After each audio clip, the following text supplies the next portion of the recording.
Hey guys, I'm the Comics Kid 2099. Once again, I'm filming from a different angle, and I'm here to talk about a book that I just finished reading today, Chew.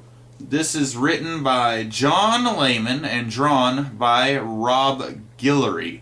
I have never heard of either of these guys, but this book I had heard of quite some time back. It's already on like volume 6 in the trade paperbacks at least. It may even be further than that. But this has been going on for a little while, probably about 4 years, I guess, maybe not quite that long.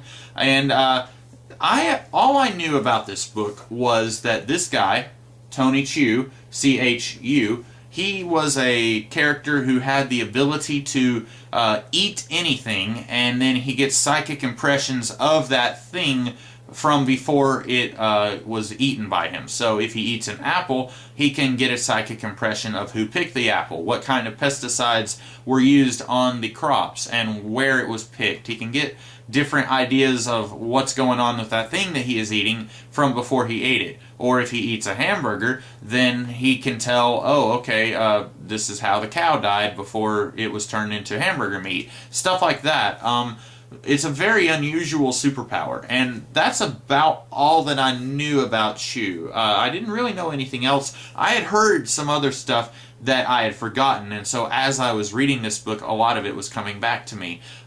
This book is about 100 times more insane than the premise that I just described to you. What I just described to you, that is part of this book, but there's a lot of stuff here that's going on that I could not have even begun to imagine how insane it is. Number one, there's a lot of really interesting mysteries going on with this story. It's not just I guess what I thought I was getting into when I bought this book was quirky adventures with a guy with a very unusual superpower, and that's it. And you do get quirky adventures, but there's also a running subplot. There's many running subplots, and I was not expecting that. I was not expecting this very dark, twisted tale of betrayal and stuff like that, and there is a little bit of that going on. And I would say, just based on, this is the first 5 issues, by the way, I would say just from reading the first 5 issues, which is all I've read of this series so far, I would say all the subplots that are left hanging so far, they've probably got enough material to keep them going for at least 20 more issues. If they were to start immediately answering all of those questions starting in issue 6, they would still have like 10 issues that they could go just answering the questions that they've set up here. It's very interesting.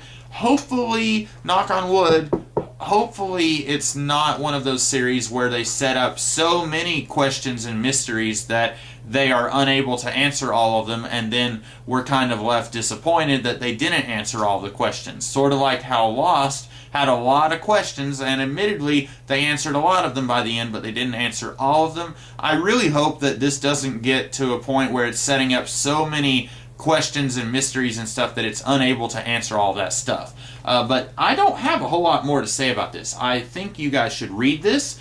It's just quirky enough. It's just superhero-y enough that if you're mostly just a fan of superheroes, you'll still enjoy this. There's superpowers in this, lots of superpower stuff. It's not really set in the real world. There's a lot of stuff that differentiates this book from the real world.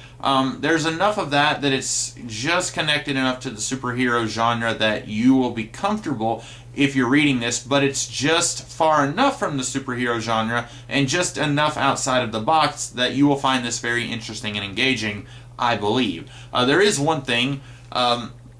If you do not like gross out humor, you probably don't need to buy this book.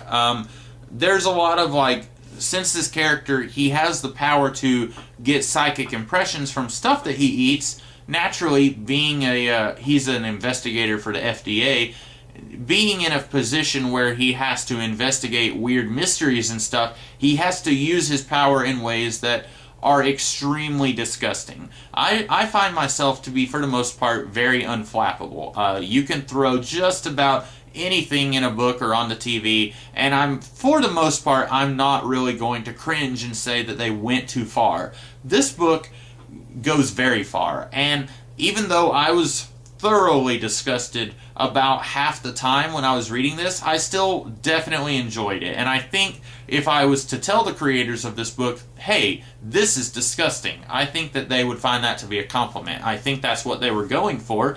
And it's not like I'm so disgusted that I'm not going to read Volume 2. I'm absolutely going to read Volume 2. I cannot wait to read this series, and I'm really scared of what's going to happen when I get caught up to the most recent trade. And if it's still going on, I'm going to have to wait several months for the next trade. That's going to be a little bit aggravating, and that's part of the reason why I usually like to wait until a series is completely over before I start reading it. But I saw this at Books A Million the other day. I had a coupon, and so I wanted to go ahead and use the coupon, and I ended up really enjoying this. And I have to say, knowing what I know now, if I knew that then, I would have bought this book without the coupon. I would have bought this a long time ago if I had known it was going to be this enjoyable. I really enjoyed it. I think you guys will too if your tastes are kind of the same as what I've been describing in this video. That's about all I have to say. Definitely pick this book up. I'm going to be picking up all the other volumes. I may have found my new favorite ongoing series. I've been saying for a while that my favorite current ongoing series is The Sixth Gun from Oni Press. This may have just surpassed it. The Sixth Gun is, of course, coming to an end somewhat soon, so that will be a moot point anyway. But right now, I'm not really sure if I love this more than The Sixth Gun or not. They're both very good comics, but I'm going to have to go back and read The Sixth Gun and see just which one do I love more. But I really love this. I enjoyed it a lot, and I'm really stoked that I have another series to get into, another really excellent series that's just quirky enough to keep me engaged, and it's not the same old, which even stuff that can be really good, sometimes it can be good, but it's still standard fare that you will see in half a dozen other titles. This is absolutely not that. This is very unique and very interesting, and I definitely recommend it. So that's all I have to say here. I hope you guys will go and buy this book. I hope that you enjoy it and are not too grossed out, and if you are, maybe you'll have fun with it. I had fun being grossed out by this book. I hope you guys liked this review, and if you did, be sure to like, share, comment, and subscribe. And I will be back later this week, probably with another video. Definitely by Saturday I'll have another video up. I'm not sure if I'll have another one up before then. So I will see you guys later. Hope you guys have a great rest of the day.